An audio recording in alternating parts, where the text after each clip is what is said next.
Uya-Kuya perwakilan rakyat, namun kini dijatuhkan kembali oleh rakyat. Kadang kita kan suka bertanya-tanya, kenapa sih anggota DPR itu kalau sudah duduk di kursi DPR, mereka malah justru membela para pengusaha? Ya, jawabannya simpel, karena mereka pengusaha. Tidak ada, misalkan ya di gedung DPR nih, mewakili petani. Ada nggak petani yang duduk di sana? Nggak ada. Kalau kamu petani ingin duduk di sana, kamu harus menjadi petani yang pengusaha, yang punya banyak duit, ya kan? Maka baru bisa kamu duduk di sana, begitu loh. Coba tunjukkan pada saya anggota DPR mana yang tidak menggunakan modal, begitu loh. Mana bisa buruh misalkan untuk mewakili buruh duduk di anggota DPR, bisa nggak? Nggak bisa, karena biayanya mahal. Dan semua yang duduk di anggota DPR sana itu rata semuanya pengusaha. Mereka punya duit, begitu loh. Kayak Uya-Kuya artis, tapi dia punya usaha-usaha, ya kan? Untuk membiayai dia menjadi anggota DPR. Maka cara berpikirnya pun ketika dia sudah duduk di DPR, itu cara berpikir pengusaha. Dia pengusaha, maka yang harus dibela adalah pengusaha, begitu loh, ya kan? Nah, makanya kalian gak usah heran, wakil rakyat mana, rakyat mana yang diwakilin? Ya iya, yang kalian pilih itu bukan siapa-siapa, tapi yang kalian pilih itu adalah para pengusaha, ya kan? Pengusaha itu hitungannya untung dan rugi, ya kan? Begitu. Nah, begitu pun si Uya-Kuya. Ketika sekarang ada polemik, ya kan, mafia skincare abal-abal, dia lebih cenderung membela pengusaha, lebih cenderung sorotannya itu kepada persaingan dagang yang tidak sehat, ya kan. Seharusnya dia di Komisi 9 yang menangani di situ kesehatan, harusnya kan fokusnya ke produk, tapi malah fokusnya itu ke persaingan dagang, ya karena dia pengusaha. Akhirnya yang dibela pun para pengusaha skincare ini, kan begitu. Gak peduli tuh ada orang mukanya sampai hancur, sampai jerawatan kayak apa, sampai gosong, ya gak peduli dia, ya kan. Kalaupun ada omong-omongan, ayo akan saya usut, akan saya ringkus, akan saya bubarkan pabriknya, kalau memang ada, silakan kalau memang ada, katanya. Nah, sekarang nih kita tuntut bareng-bareng. Ucapan Uya nih, yang satu ini nih, dia berjanji tuh akan membubarkan pabriknya. Kamu perhatikan. SS lah, dokter RG, skincare-nya ternyata juga nanti membahayakan masyarakat. Kita sikat pasti. Gue nggak peduli mau RG, SS ke berbahaya, sikat. Ya, kalau perlu kita rekomendasikan buat tutup pabriknya, ya, tokonya atau apapun, ya kan. Tapi ya, dan mereka juga kalau ternyata mereka fitnah, ya, mereka bilang pemerasan itu ternyata fitnah, kita juga kalau perlu akan tuntut balik dan kita akan minta pertanggungjawaban mereka, karena mereka berarti udah berbohong di depan anggota DPR.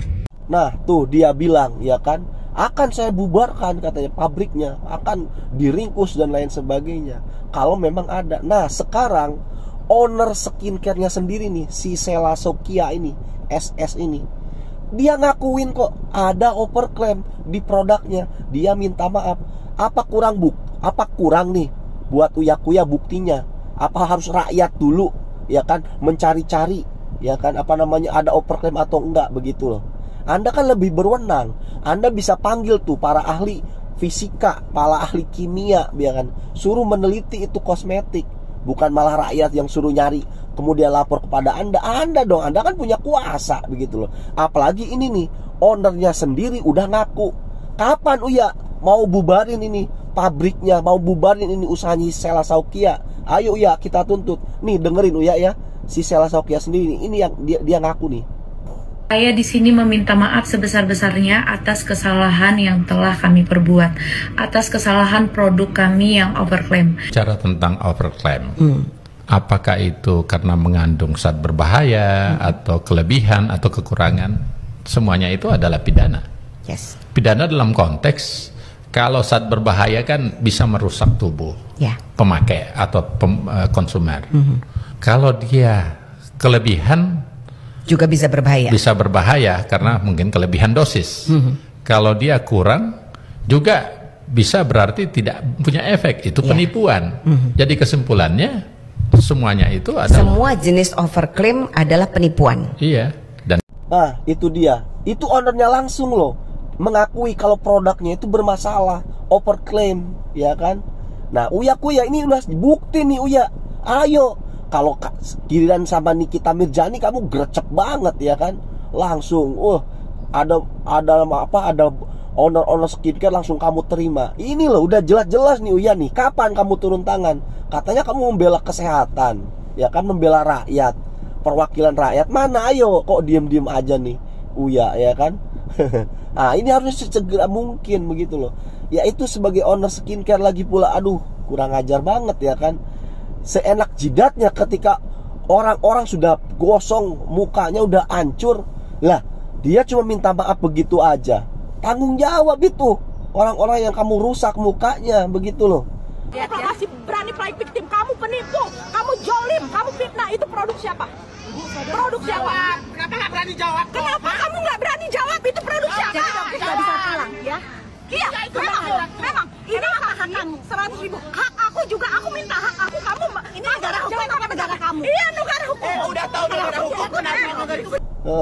Nah, inilah juga nih. Ini apa namanya, pelajaran buat para Gen Z, pada generasi-generasi yang sekarang ini loh.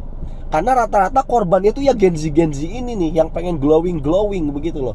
Kalau emak-emak itu jarang lah kena korban ini. Rata-rata tuh Gen Z nih. Coba kalian itu sebagai Gen Z kalau berpikir tuh jangan yang instan, jangan mudah terpengaruh gitu loh. Ya kan, lihat artis Korea, wah glowing, pengen ikut sana. Padahal secara pigmen orang Korea sama sini beda kebutuhannya. Kenapa orang Korea putih, kenapa kamu agak gelap? Ya karena memang kebutuhan kamu akan ultraviolet itu sekian, orang Korea sekian, makanya Tuhan beri pigmen kulit putih. Orang kita kebutuhan terhadap ultravioletnya sekian, makanya diberi warna kulit ataupun pigmen kulit agak gelap begitu loh. Yang cerdas gitu, jangan ikut-ikutan. Mentang-mentang si Sheila Shaukia itu banyak followernya, kemudian wah lenggak-lenggok cantik, pamer sana pamer sini, kemudian kamu ikut-ikutan. Ingat nih ya buat para Gen Z, si Sheila Shaukia ini nih, itu juga dia nggak pakai produknya sendiri, ya kan? Mana mau dia pakai produknya sendiri? Itu dijual sama kalian aja yang pakai produknya dia. Dia sendiri ngakui kok kalau produk itu overclaim. Emang mau dia pakai produk overclaim? Kagak. Yang dia pakai mah beli itu, yang impor itu, yang mahal-mahal itu, ya kan? Nah, mana mau dia pakai produknya sendiri? Kamu tuh jangan mau dibodohin. Begitu loh nih buat Gen Z ataupun siapapun lah yang dengar video ini. Ayolah berpikir cerdas zaman sekarang. AI sudah ada, tanya ke AI, belajar begitu loh. Jangan mudah terpengaruh. Idola kalian pakai ini glowing, ikut-ikutan. Ya ampun. Yang mikir gitu loh, apa kandungan berbahaya tuh zaman sekarang bisa nanya kok ke AI begitu loh. Ya kan? Ayo cerdas dikit gitu loh. Udah gak usah dibeli lagi tuh produk itu. Kalian mukanya hancur, dia enak-enakan tuh nenteng tas Hermes, lenggak-lenggok sana sini, flexing sana sini, undang artis-artis besar, pembukaan toko, flexing, pamer harta. Yang hancur kalian mukanya gitu loh. Aduh, bener-bener. Ini harus bener-bener dihajar nih. Ayo netizen Indonesia bangkitlah. Kasih edukasi sebanyak-banyaknya. Jangan mau ditipu lagi. Jangan mau jadi negara paling IQ terbodoh gitu loh. Ayo minimal untuk kesehatanmu sendiri gitu loh. Terima kasih karena sudah menyimak.